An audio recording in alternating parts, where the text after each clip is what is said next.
ಎಲ್ಲರಿಗೂ ನಮಸ್ಕಾರ. ಸುಶಿಮಾನ ಅಡುಗೆ ಚಾನಲ್ಗೆ ವೆಲ್ಕಮ್.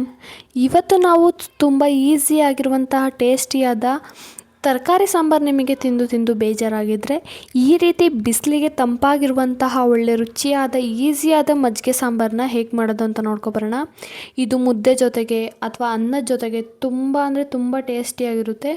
ಒಂದು ಸತಿ ನೀವು ಟ್ರೈ ಮಾಡಿ ಮತ್ತೆ ಮತ್ತೆ ಮಾಡ್ಕೊತೀರಾ, ಅಷ್ಟು ಚೆನ್ನಾಗಿರುತ್ತೆ. ಹಾಗೆಯೇ ಇದು ಮಾಡೋದಕ್ಕಿಂತ ಮುಂಚೆ ನಮ್ಮ ಚಾನಲ್ನ ಯಾರೆಲ್ಲ ಸಬ್ಸ್ಕ್ರೈಬ್ ಮಾಡದೆ ನೋಡ್ಕೊಳ್ತಾ ಇದ್ದೀರಾ ದಯವಿಟ್ಟು ಸಬ್ಸ್ಕ್ರೈಬ್ ಮಾಡ್ಕೊಳ್ಳಿ. ಹಾಗೆ ಪಕ್ಕದಲ್ಲಿರುವಂಥ ಬೆಲ್ಲೈಕನ್ನ ಪ್ರೆಸ್ ಮಾಡಿ. ಮುಂದೆ ಯಾವುದೇ ಈಸಿ ರೆಸಿಪಿನ ನಿಮಗೆ ಅಪ್ಲೋಡ್ ಮಾಡಿದರೂ ಕೂಡ ಮೊದಲು ನೋಟಿಫಿಕೇಷನ್ ಬರುತ್ತೆ. ಹಾಗಿದ್ರೆ ಹೇಗೆ ಮಾಡೋದು ಅಂತ ನೋಡೋಣ. ಮೊದಲು ನಾನಿಲ್ಲಿ ಒಂದು ಹಸರಕಾಯಿನ ತೊಗೊಂಡಿದ್ದೀನಿ. ಇದಕ್ಕೆ ಬೂದ್ಗುಂಬಳಕಾಯಿ ಅಂತಲೂ ಕರೀತಾರೆ. ನೀವೇನಂತ ಕರಿತೀರಾ ಅಂತ ಕಮೆಂಟ್ ಮಾಡಿ.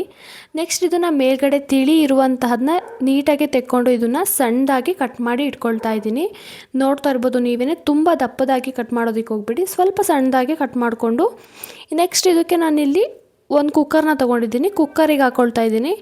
ಒಂದು ವಿಷಲ್ನ ಕೂಗಿಸ್ಕೊಳ್ಬೇಕಾಗುತ್ತೆ, ಅಥವಾ ನೀವು ಒಂದು ಪಾತ್ರೆಯಲ್ಲಿ ಬಿಸಿ ಮಾಡ್ಕೊಳ್ಬೋದು ಹಾಗೆಯೇ. ಆದರೆ ನಿಮಗೆ ಟೈಮ್ ಇಲ್ಲ ಅಂತಂದರೆ ಕುಕ್ಕರ್ನಲ್ಲೇ ಬೇಯಿಸ್ಕೊಳ್ಬೋದು. ಹಾಗೆ ಇದಕ್ಕೆ ಸ್ವಲ್ಪ ಉಪ್ಪಾಕಿ ಒಂದು ದೊಡ್ಡ ಗ್ಲಾಸಲ್ಲಿ 1 ಗ್ಲಾಸ್ ಆಗೋಷ್ಟು ನೀರನ್ನ ಹಾಕಿ ಗ್ಯಾಸ್ ಮೇಲಿಟ್ಟು ಗ್ಯಾಸ್ನ ಆನ್ ಮಾಡಿಕೊಂಡು ಒಂದು ವಿಷಲ್ನ ಕೂಗಿಸ್ಕೊಳ್ತಾ ಇದ್ದೀನಿ.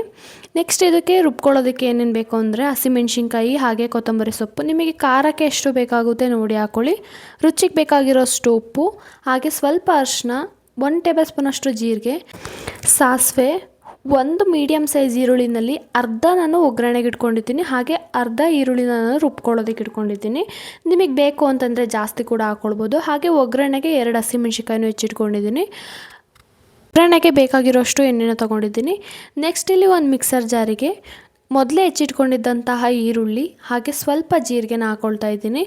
ನೆಕ್ಸ್ಟ್ ಇದಕ್ಕೆ ನಾನಿಲ್ಲಿ ಸ್ವಲ್ಪ ಕೊತ್ತಂಬರಿ ಸೊಪ್ಪನ್ನು ಕೂಡ ಹಾಕ್ಕೊಳ್ತಾ ಇದ್ದೀನಿ. ನೆಕ್ಸ್ಟ್ ಇದಕ್ಕೇ ಬೆಳ್ಳುಳ್ಳಿ ಕೂಡ ಹಾಕ್ಕೊಳ್ತಾ ಇದ್ದೀನಿ. ನಿಮಗೆ ಬೇಕು ಅಂತಂದರೆ ನೀವು ಸ್ವಲ್ಪ ಶುಂಠಿ ಕೂಡ ಹಾಕ್ಕೊಳ್ಬೋದು, ಆದರೆ ನಾನಿಲ್ಲಿ ಬೆಳ್ಳುಳ್ಳಿ ಮಾತ್ರ ಹಾಕ್ಕೊಳ್ತಾ ಇದ್ದೀನಿ. ಇದಕ್ಕೇ ಇವಾಗ ನಾನು ಸ್ವಲ್ಪ ನೀರನ್ನ ಹಾಕ್ಕೊಂಡು ಪೂರ್ತಿಯಾಗಿ ನುಣ್ಣಗೆ ಗ್ರೈಂಡ್ ಮಾಡ್ಕೊಳ್ತಾ ಇದ್ದೀನಿ. ನೋಡ್ತಾ ಇರ್ಬೋದು ನೀವೇ. ನೆಕ್ಸ್ಟ್ ಇವಾಗ ಇದು ಕೂಡ ಆಗಿದೆ, ವಿಶಾಲಾಗಿದೆ. ಇವಾಗ ನೋಡ್ತಾ ಇದ್ದೀರಲ್ಲ, ಇದು ಕೂಡ ಪೂರ್ತಿಯಾಗಿ ಬೆಂದಿದೆ. ನೆಕ್ಸ್ಟ್ ಇವಾಗ ಒಂದು ಪಾತ್ರೆ ಇಟ್ಟು ಗ್ಯಾಸ್ನ ಆನ್ ಮಾಡಿಕೊಂಡು 2 ಟೇಬಲ್ ಸ್ಪೂನ್ ಆಗೋಷ್ಟು ಎಣ್ಣೆನ ಹಾಕ್ಕೊಳ್ತಾ ಇದ್ದೀನಿ. ಎಣ್ಣೆ ಚೆನ್ನಾಗಿ ಕಾಯ್ದ ನಂತರ ನಾನಿಲ್ಲಿ ಜೀರಿಗೆ ಹಾಕ್ಕೊಳ್ತಾ ಇದ್ದೀನಿ. ಹಾಗೆ ಸಾಸಿವೆ ಕೂಡ ಹಾಕ್ಕೊತಿದ್ದೀನಿ. ಮೊದಲೇ ಹೆಚ್ಚಿಟ್ಕೊಂಡಿದ್ದಂತಹ ಹಸಿಮೆಣ್ಸಿನ್ಕಾಯಿ ಹಾಗೆ ಈರುಳ್ಳಿ ಕೂಡ ಹಾಕ್ಕೊಂಡು ನೀಟಾಗಿ ಫ್ರೈ ಮಾಡ್ಕೊಳ್ಬೇಕಾಗುತ್ತೆ. ನಿಮಗೆ ಜಾಸ್ತಿ ಈರುಳ್ಳಿ ಬೇಕು ಅಂತ ಅನಿಸಿದ್ರೆ ನೀವು ಜಾಸ್ತಿ ಈರುಳ್ಳಿನ ಇಷ್ಟಪಡೋದಾದರೆ ಒಗ್ಗರಣೆಗೆ ಇನ್ನೂ ಸ್ವಲ್ಪ ಈರುಳ್ಳಿ ಕೂಡ ಹಾಕ್ಕೊಳ್ಬೋದು. ಜಾಸ್ತಿ ಈರುಳ್ಳಿ ಹಾಕ್ಕೊಳ್ಳೋದ್ರಿಂದ ಕೂಡ ಟೇಸ್ಟ್ ತುಂಬ ಅಂದರೆ ತುಂಬಾ ಚೆನ್ನಾಗಿರುತ್ತೆ. ಇವಾಗ ಇದಕ್ಕೇ ಸ್ವಲ್ಪ ಚಿಟಿಕೆ ಅರಿಶಿನ ಹಾಕಿ ನೀಟಾಗಿ ಫ್ರೈ ಮಾಡಿಕೊಂಡು ಮೊದಲೇ ಬೇಯಿಸಿಟ್ಕೊಂಡಿದ್ದಂತಹ ಬೂದುಗುಂಬಳಕಾಯಿನೂ ಕೂಡ ಹಾಕ್ಕೊಂಡು ಮಿಕ್ಸ್ ಮಾಡ್ಕೊಳ್ಳೋಣ. ನೆಕ್ಸ್ಟ್ ಇಲ್ಲಿ ನಾನು ಬೇಯಿಸಿರೋಂತಹ ಬೂದುಗುಂಬಳಕಾಯಿ ನೀರನ್ನು ಕೂಡ ಒಟ್ಟಿಗೆ ಹಾಕ್ಕೊಳ್ತಾ ಇದ್ದೀನಿ. ಅದನ್ನು ನೀವು ಸಪ್ರೇಟಾಗಿ ಹಾಕ್ಕೊಳ್ಳೋದು ಅಥವಾ ಅದನ್ನು ಸ್ಕಿಪ್ ಮಾಡಿಕೊಂಡು ಬರೀ ಬೂದುಗುಂಬಳಕಾಯಿನೂ ಕೂಡ ಹಾಕ್ಕೊಳ್ಬೋದು. ಆದರೆ ಬೂದುಗುಂಬಳಕಾಯಿ ಬೇಯಿಸಿರೋಂತಹ ನೀರನ್ನು ಕೂಡ ಹಾಕ್ಕೊಳ್ಬೋದು. ಟೇಸ್ಟ್ ಅಂತೂ ತುಂಬ ಚೆನ್ನಾಗಿರುತ್ತೆ. ಚೆನ್ನಾಗಿ ಕುದೀತಾ ಇದೆ. ಇದೇ ಟೈಮಲ್ಲಿ ನಾವು ಮೊದಲೇ ರುಬ್ಬಿಟ್ಕೊಂಡಿದ್ದಂತಹ ಮಸಾಲಾನ ಹಾಕ್ಕೊಳ್ಬೇಕಾಗುತ್ತೆ. ಉಳಿದಿರೋಂಥ ಮಸಾಲನೂ ಕೂಡ ಸ್ವಲ್ಪ ನೀರನ್ನ ಹಾಕ್ಕೊಂಡು ಇದಕ್ಕೆ ಹಾಕ್ಕೊಳ್ಬೇಕಾಗುತ್ತೆ. ಈಗ ಒಂದು ಸತಿ ನೀಟಾಗಿ ಮಿಕ್ಸ್ ಮಾಡ್ಕೊಳ್ಳೋಣ. ಈ ರೀತಿ ಒಂದು ಸತಿ ಟ್ರೈ ಮಾಡಿ, ತುಂಬ ಅಂದರೆ ತುಂಬ ಟೇಸ್ಟಿಯಾಗಿರುತ್ತೆ.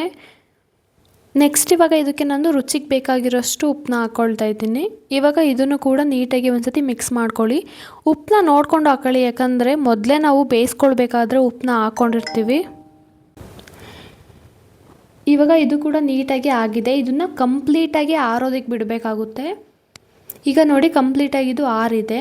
ಯಾಕಂದರೆ ಮೊಸರನ್ನ ಹಾಕಿದಾಗ ಪೂರ್ತಿಯಾಗಿ ನೀರು ಥರ ಒಡ್ಕೊಳ್ಳುತ್ತೆ. ಅದಕ್ಕೋಸ್ಕರ ನಾವು ಕಂಪ್ಲೀಟಾಗಿ ಆರಿದ ಮೇಲೇ ಮೊಸರನ್ನ ಹಾಕ್ಕೊಳ್ಬೇಕಾಗುತ್ತೆ.